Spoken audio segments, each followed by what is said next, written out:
Are you feeling stuck in your career or sensing that it's time for a change but not sure what's next? Listen, in today's episode, I'm joined by Amy Krymkowski, a career and leadership coach who helps professionals navigate transitions. So keep listening as we talk about signs of misalignment, moving from comfort to growth, and how to make intentional faith-aligned career moves that lead to fulfillment. You don't want to miss this one.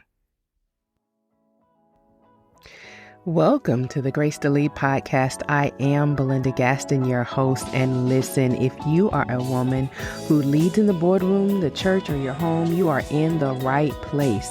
On this podcast, you'll hear real conversations, practical insights, and biblical encouragement to help you lead boldly and walk confidently in your God-given purpose. So, are you ready? Let the journey begin.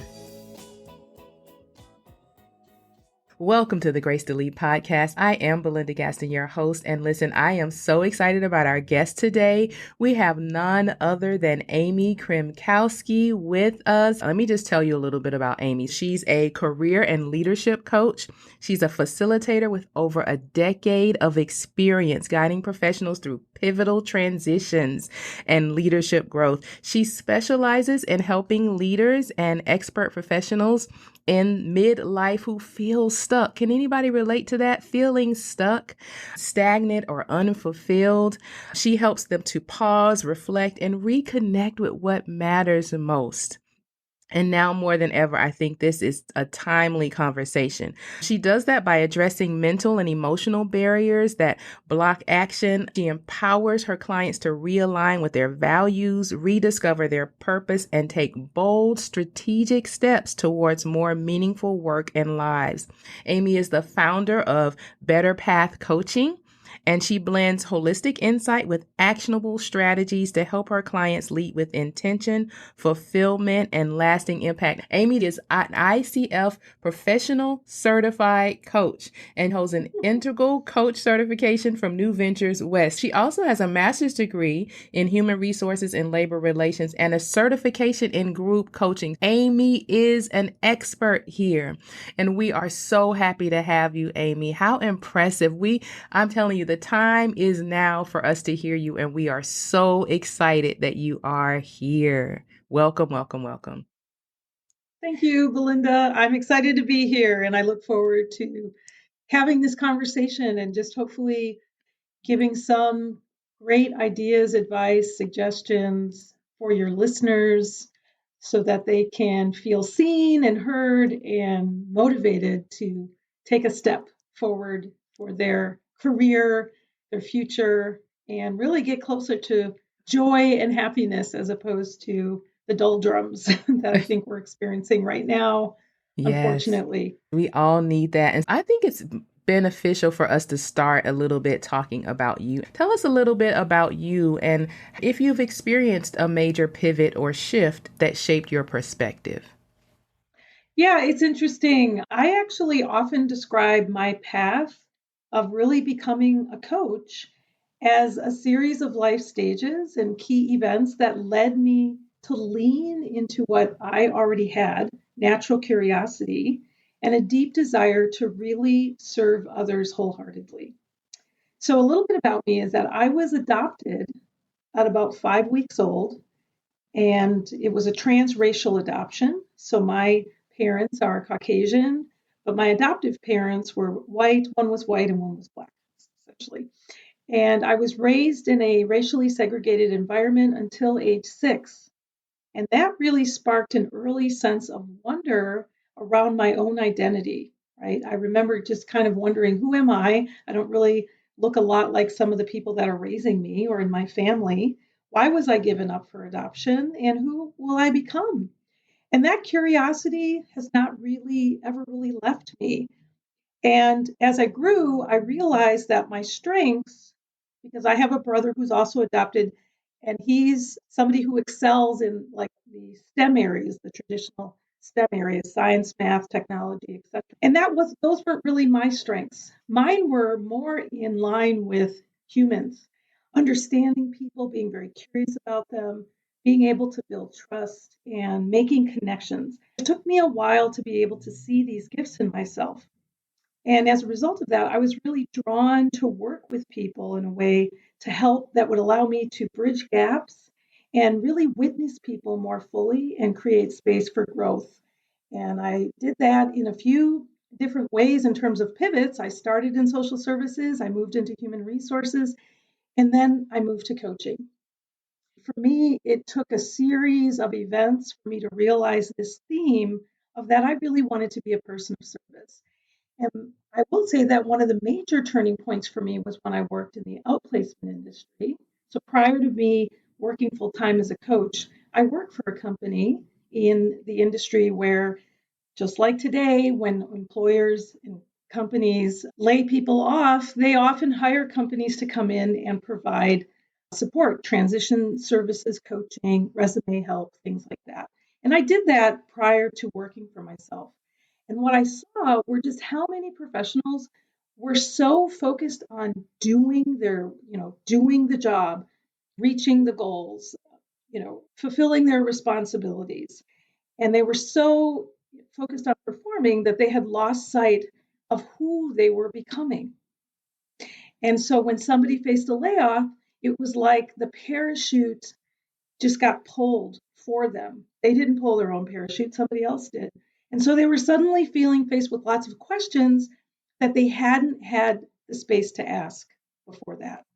And that experience taught me that transformation often begins with a pause and with reassessing what you truly need and then shifting this way of doing to being. And so now that's what I do is I want to help others navigate that same shift. Of course, with more compassion, with clarity, and with a wholehearted approach to their personal and professional change. That is amazing. And I'm so glad that you shared your story. I think that there are people who can resonate with asking those questions. Who am I? Where do I belong? Why am I different? Even in sharing that your brother, for instance, was the person that excelled in STEM. When you are in spaces where people are excelling at things, you often compare yourself. Well, maybe I should excel, or why am I not excelling? And so I love that. I also love that you said, Amy, that the doing and the being, that's huge because I think as leaders, we kind of get in the motion of we have to do the things. That's the way we measure success as leaders. And your invitation for us to pause and say, wait, what should I be? Not necessarily what should I do, but who am I and how does that connect? Yeah, it has a lot to do too with this idea of because we're busy doing, time is passing and we wake up and we may not take the time to assess the fact that who we were when we started isn't the same person as we are today. And when we're busy, I have lots of clients, they're high achievers. They're going after those goals, they're reaching milestones, they're doing amazing work, but it's on to the next. There's no pause to celebrate, or it doesn't happen at all. And more importantly, how much reflection is happening in between.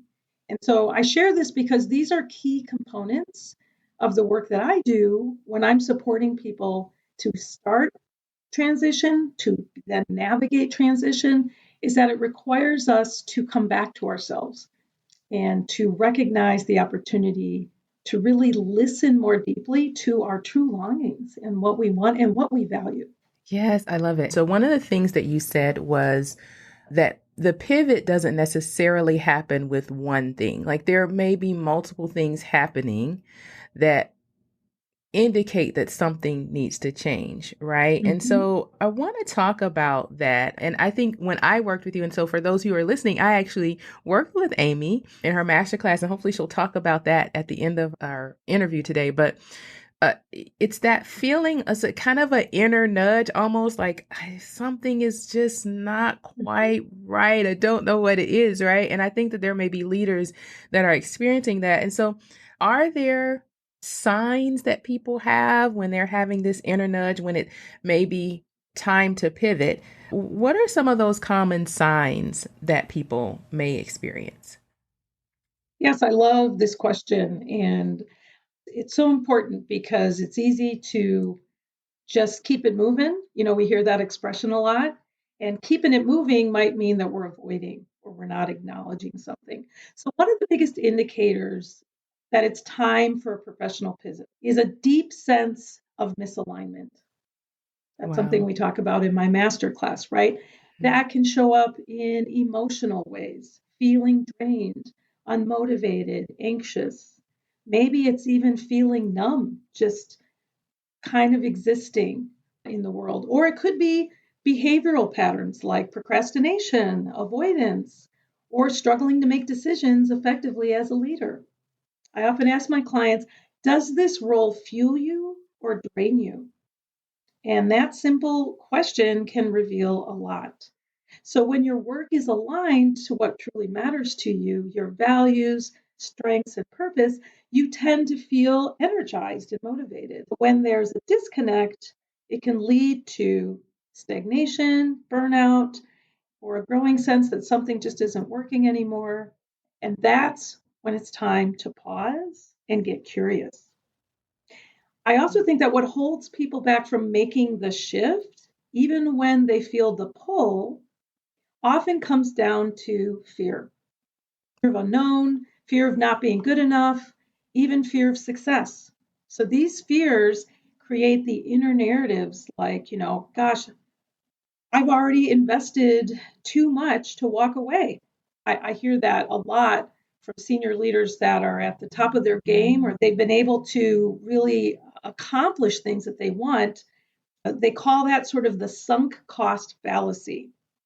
This idea like I've already invested enough, I can't just leave, I can't just walk away. Or maybe another question of, what if I can't figure this out? Which often can show up for some as imposter syndrome, where they just don't believe that they have the capabilities, the strengths, the skills to actually take the step in the direction of a pivot.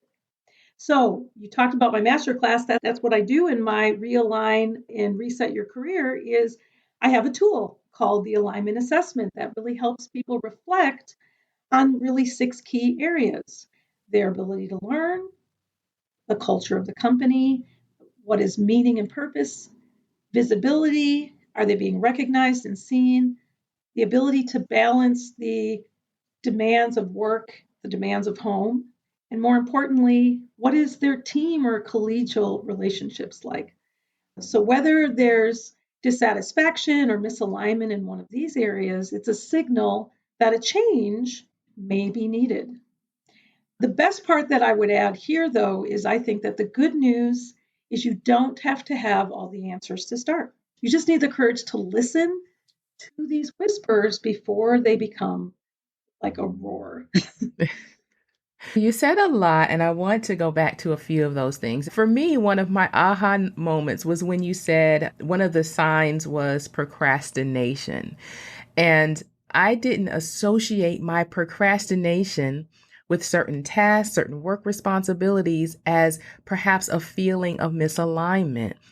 And so the Mhm. signs that you gave about procrastination, about not being energized, I think those are really great signs. And I appreciate that you are encouraging us to kind of step back and look at that. You also talk about the decision fatigue and not being able to make a Mhm. decision could Yeah. be tied to this misalignment.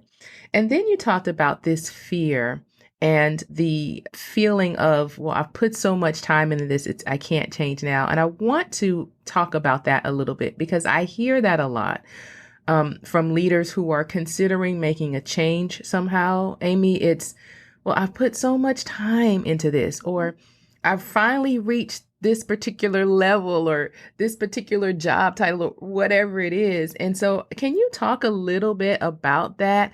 What is the value of moving forward, or at least what you say of being curious about that, despite all you've poured into a particular place, a particular business, an organization, a ministry, whatever it is? What would you say the value of pushing past that is? I would just say in a nutshell is that our mindset can play a huge role in what happens in transition.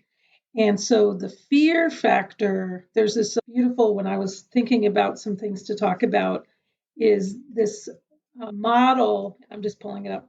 They call it like the moving from a place of comfort to a place of growth. And there's what we call the comfort zone.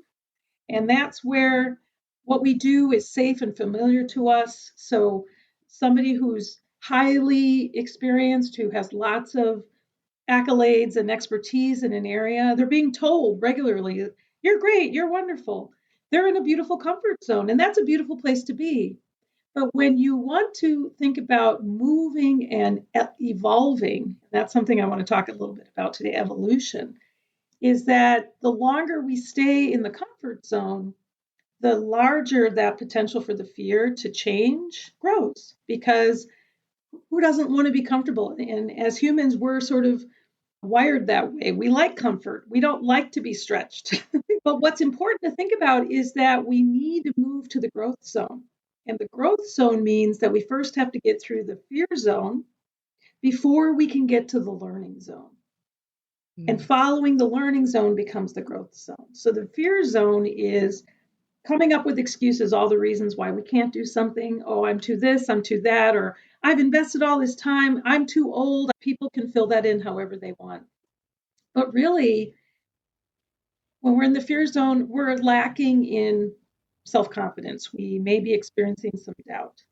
Yeah. But really, for us to get closer to the growth zone, which is where we can thrive, where we can stretch, where we build and become more capable, is that we have to look at how can we move to the learning zone. So the learning zone sort of sits between the fear and the growth. It's the learning that's in the middle. And so what's beautiful about the learning zone is that we learn first how to deal with challenges that might be coming up as we see them as problems. Or maybe it's how we learn to extend our comfort so that we can stretch just a little Yeah. bit, right? What's it like? 10% even. And acquiring new skills. And as we acquire new skills, what do we see? We see that we have capacity. We actually become reconnected to or refamiliarized with our strengths. We just might see our strengths in action in a different way. And so I think that's really important, that we move from this idea of I need to be comfortable, safe, and secure to what does it mean to grow and extend. And so when we think about making a pivot, that's what's required. Growth is required. Growth is what's calling us.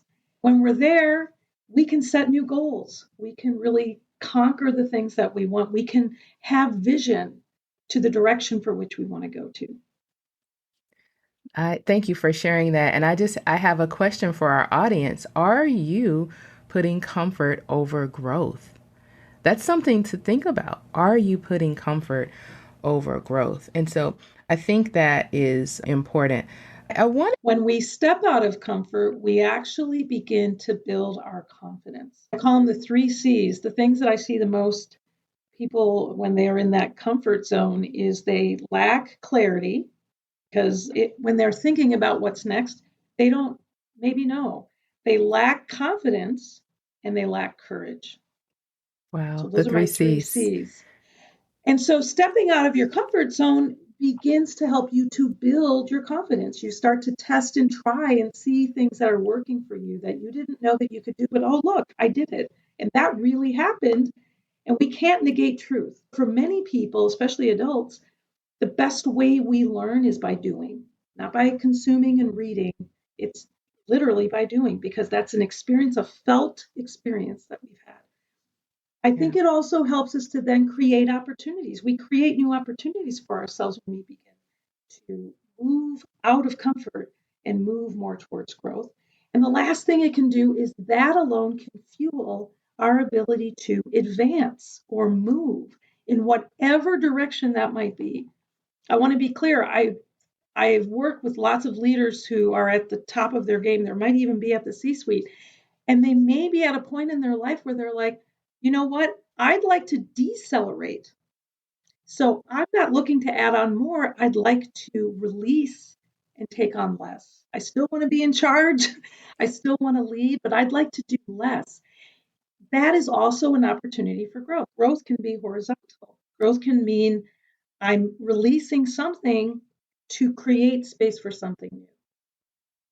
I love, thank you for clarifying that because I do think it's important for us to say it's okay if you are comfortable, but if you feel as if there are these inner nudges that Amy talked about, that there are these signs that perhaps you're out of alignment and you're holding on to comfort because you're afraid of the growth, the stretch, the change, then this is all really good advice to help you move forward. I would like to pause for a second, though, to just put the scenario out that we're experiencing right now, Amy. And so we do have people who are being forced to change, right? Maybe they've lost a job. And I know that you said earlier that part of what you used to do was help people with outplacement services or their next step services. But, some people are in this space right now where their careers as they know it, because of environmental circumstances, political circumstances, however you want to say it,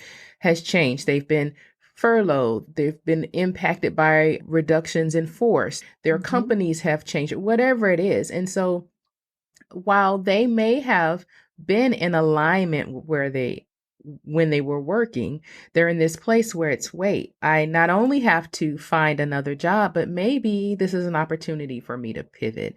And so I'll ask you for a moment to share some advice for those people. How do you pivot when you may have been forced to change and you didn't have this moment to really reflect? What advice would you give to people in that situation?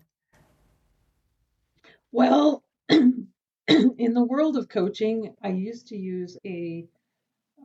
use it. It's a model. I'll talk about a model and then I want to talk about how and what you can do when you're sort of in that in between. Because the reality is that when we make a shift, I always say transition is between. So you have point A and point B, and the transition is the space between.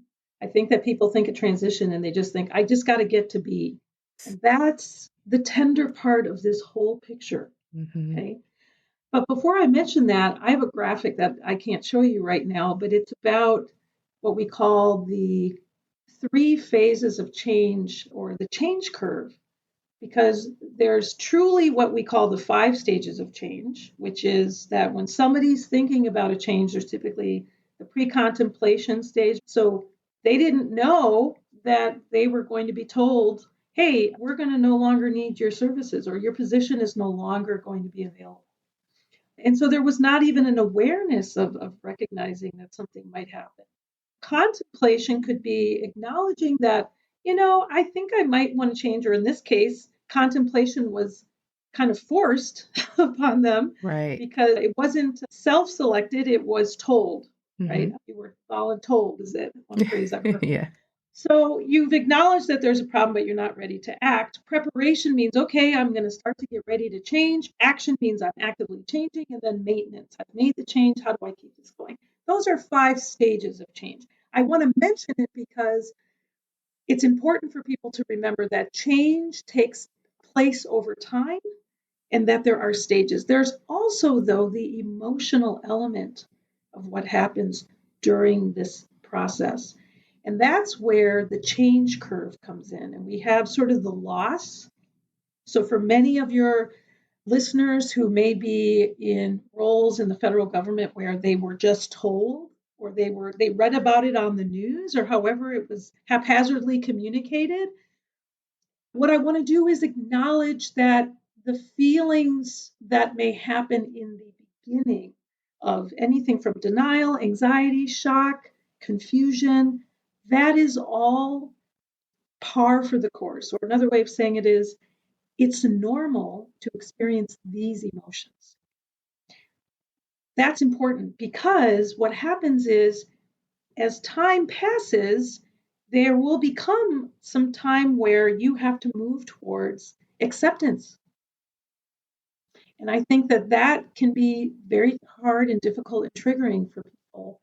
But the ability, so you may need to get through, be upset, have anger, have fear, like what we've been talking about, maybe avoiding, procrastinating, or even some confusion.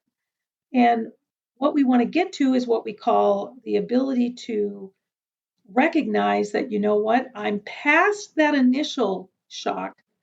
but I'm not quite to where I find clarity. And that's where we call that second period sort of exploration. All right, I have energy. I'm realizing I need to make a change, but I don't know what direction. I don't have a destination. I'm not sure what to do. And this is where it's a balance. Creativity and stress kind of coexist at the same time because you're wanting to dream and think about what could be possible. But the reality of making it happen is what the stress is about. How do I do it? Right? We fall in the how hole a lot. But as we can start to accept where we are and we can get the support and the help that we need, we can begin to move towards what's going to be our next step or our new beginning. And that's when the sense of hopelessness begins to fade. We begin to start to see movement. We might notice that our anxiety levels are less, and we begin to trust the process and have even more enthusiasm about what's next, the future, what's ahead. I'm spending time here because people may vacillate through these areas, meaning it's not this linear process that it goes from here to here. You may find that you're back in shock and fear. But at the end of the day, what's important is to acknowledge that as humans, we have an emotional reaction to change as well as the actual process of change. And they are aligned and they exist together. And when we can acknowledge that, we can, to some extent, normalize the reality of the experience. The beautiful thing about the world we're in today is there's an array of people like me who want to help and support. But one of the best things that individuals can be doing is recognizing they're not crazy, that it's normal and okay to have these experiences emotionally, so that it can then help lead them and guide them towards what's next. And as you incorporate that with the work, that's the beauty of transition. And this is part of the experience. Yeah. And it's almost like what I heard you say. I mean, there was a lot there as far as how we go through this process. But I hope listeners, you're hearing this permission to feel what you're feeling as you choose your actions. I have someone who I admire says that all the time. If you feel the feeling, you choose the behavior, and it's something I've adopted. But it's okay to feel and it's okay to vacillate. It's okay to feel as if, okay, I'm ready now, I move forward, and then to find yourself the next day back, right, Amy? It's so important because I always like to say there's the process side of change and then there's the tactical side. Mm-hmm. And there are coaches who I would say are more, their services and gifts are to help you with the tactical. So, what's my brand? Who am I? What can I do? How do I articulate this on a LinkedIn profile? How do I articulate this in a resume? The tactical things. Mm-hmm. What am I going to Yes. say in the interview? The interview process, networking, all these things, there's always the opportunity for something to not go the way you expected, for you to have 5 interviews and then you get crickets and you find out the company hired somebody else. It's a messy period. So, the ability, to your point, of waking up and saying, today's going to be a better day. And more importantly, what were the lessons learned that I gained from that last experience? How do I leverage what I'm learning when you're in transition? Having a capacity for learning agility means that we can embrace there's a lot we may not know, and we may not meet every milestone or expectation that we set. But as we're moving through our journey, we are learning, and we can leverage our learning to help us to refine, to help us to iterate. I like this phrase, iterate your way to awesome, right? So we flex and we become more agile. One of the most tender parts of transition is this in between stage. So that moment of being told the role is no longer available to I have something new. There's a whole lot that happens in the in between. They call it the messy middle in some models that I've heard. When you've outgrown what was, but you haven't fully stepped into what's next. And I've really coached particularly women to honor this space and to not rush it. It really requires a mindset shift from a sense of urgency to trust. And I think this may be Wow. a little bit of where your sense of having a sense of faith and belief. That's where we have to acknowledge that some things that happen in our lives are unseen. We can't know, and we don't know that because we live in a culture that celebrates action. But I believe there's power in the pause. Right? Pause is where clarity begins. And it's where we can reconnect to who we are becoming, and that identity shift can take time. So I have a framework that I use a lot. I'll just call it really quickly. It's reflect, reimagine, and restart. It's this idea of what might be possible if we give ourselves permission to dream again, right? To really begin to believe in a future for ourselves. And finally, we restart with small aligned steps forward, testing out ideas, talking with others who know us, who could provide us with insights that maybe because we've been so busy doing, we didn't notice or we didn't see. That doesn't mean you're any less than a leader or more than. It could mean trying out new things or noticing what fuels our energy and what drains our energy, right? So, as I mentioned before, we grow through iteration. And I think that that's a really key point. And there's been studies and research about how do adults make transitions and learn. It's not so much about the how, it's more about the what. What are we trying? What's new? What are we experimenting with? I had a client, a gentleman that I worked with years ago. He had been laid off from a company, and I'll just share this story. He had been working in a big role where he had a big team and he was leading and managing, right? Kind of making a lot of decisions. And I remember he and his wife decided that when he had worked at a company for a good time. So he had a fairly decent severance package. And they decided that it was going to be time that he wanted to retire. And so they relocated, they left the West, they moved to a new state, and he was rebuilding. And one of the things that he did, which really helped to lead and guide him toward a new opportunity that he never expected he would take, is he started doing things that he had always wanted to do. So he went and volunteered in this restaurant in his new community. He met the owner. And it was through that experience that guess what happened? While he was being a short order cook, he started noticing the processes that were happening in the restaurant and kind of why the owner's restaurant wasn't doing so well. I forgot to mention one of his expertise was process. He was an engineer. He was really good at that. And so, yeah, that would be important to mention. The reason I'm mentioning this is because while he was experimenting, he was reconnected to his gifts, his talents, and his strengths. And that is to look at something and say, how do we make this better, more efficient? And in this case, better for the business owner so that he could grow and get more customers into his restaurant. From that experience, that's when he said, you know what? I don't know that I'm fully ready to just hand all that over. But what I do know is I don't want the big job anymore. I'd like to be the advisor to the leader. And so he started talking to somebody in his new community. He got connected to a nonprofit organization. The executive director at this nonprofit met him, and she loved the way he saw things. She loved how he could, see something that was broken and recommend solutions. Wow. Why am I sharing that? Because what happened is when he allowed himself to explore, he got reconnected to what he really loves. And then he was able to say, and I don't want to be the executive director. I'd rather be her right hand. And it was a female, actually, executive director, his new boss. So not only did he find that he wasn't really ready to fully retire, he found and fell back in love with what his gifts and talents were in a way that he would have never seen in a structured kind of job. But through just going off on a whim of, I've always wanted to do something, and now that I have time.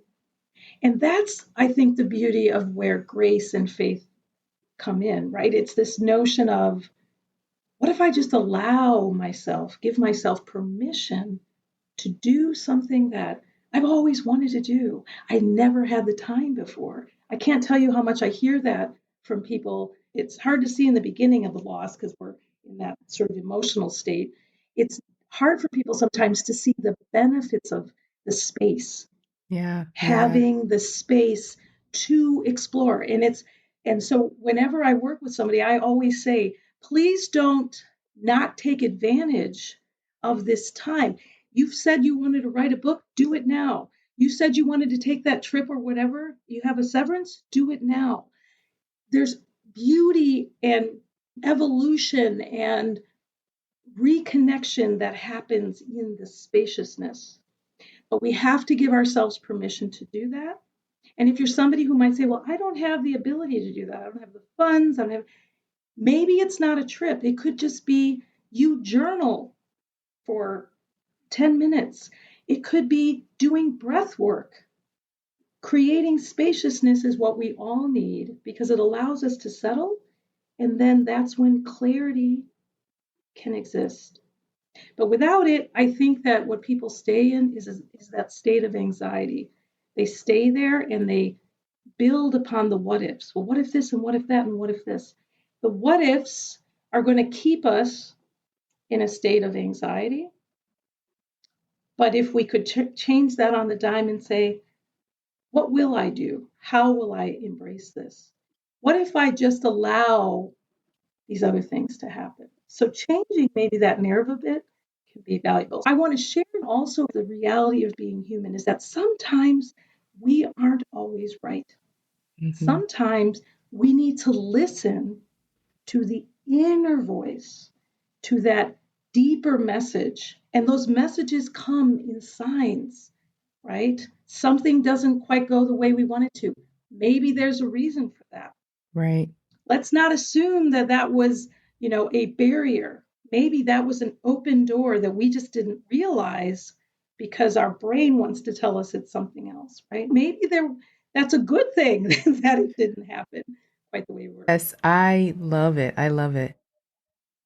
This was so good. Thank you for sharing. I just think that story was amazing, Amy, about your client. And it actually gave me encouragement and hope. So let's talk a little bit about integrating our faith. You touched on this a little bit, but are there practical ways that you would tell our listeners that they can incorporate their faith in their decision making when they're in this space? One of the things that I want to say to your listeners is that I've learned that faith doesn't always show up as certainty. Sometimes it's the decision to move forward without it, Wow. right? Mm-hmm. That's when moments of stillness or surrender really become essential. One of the most powerful experiences that I've had was during silent meditation retreat. This is where you kind of go off the grid. You are observing noble silence and you are moving through the world without speaking. And what I found is it took me nearly 3 days to fully drop down from my head to my heart and body. But once I did, I could truly listen. And that's when clarity emerges. So in my coaching, I integrate practices that support this kind of deeper listening.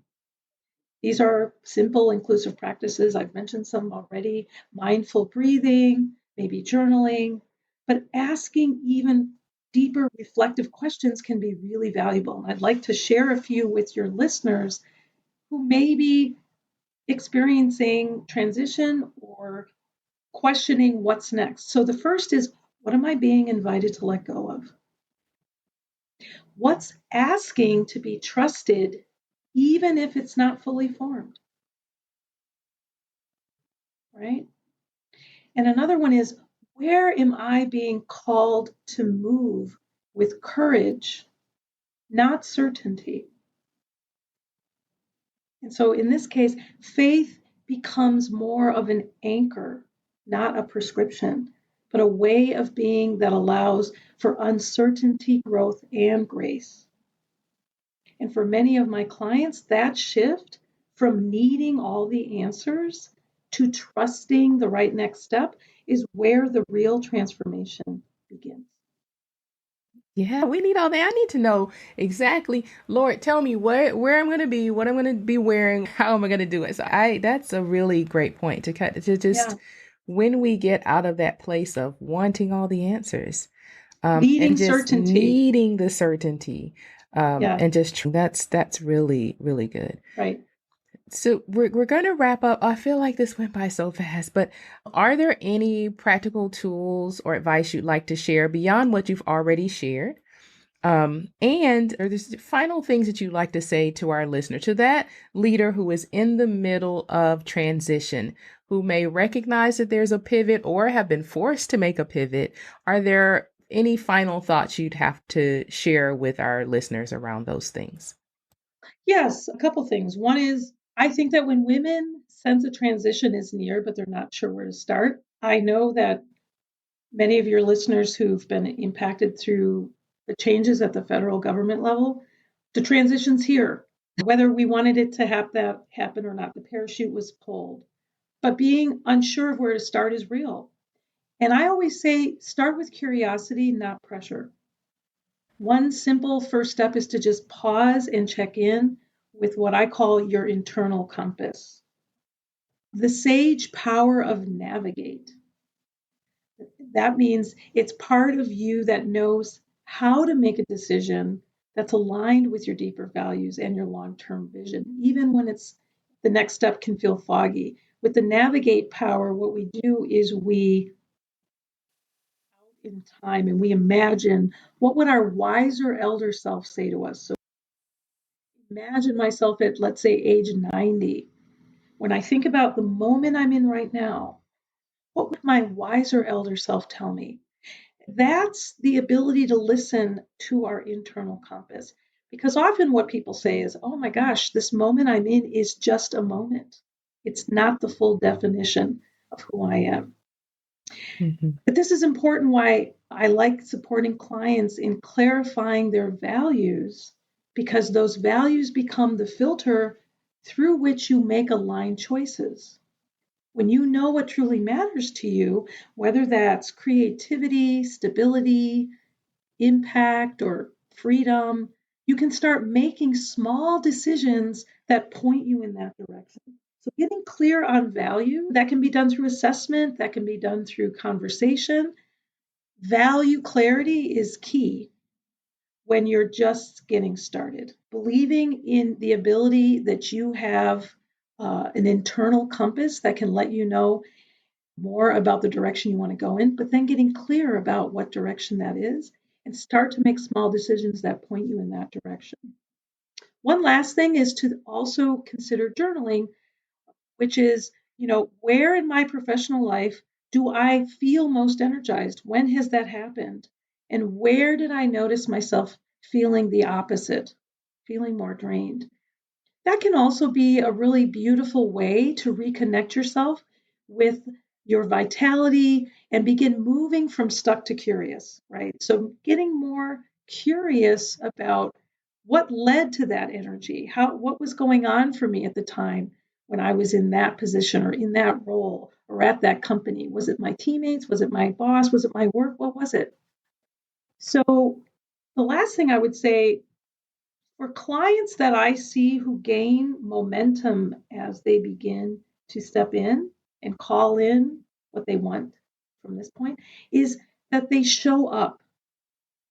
So that's really key because we talked earlier about being driven by fear. And when we get driven by fear, it's easy to operate then or stay in isolation. And that's probably the worst thing to do.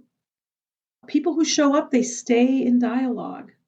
They seek out feedback, they seek out support, they stay open to the process, even when it's uncertain.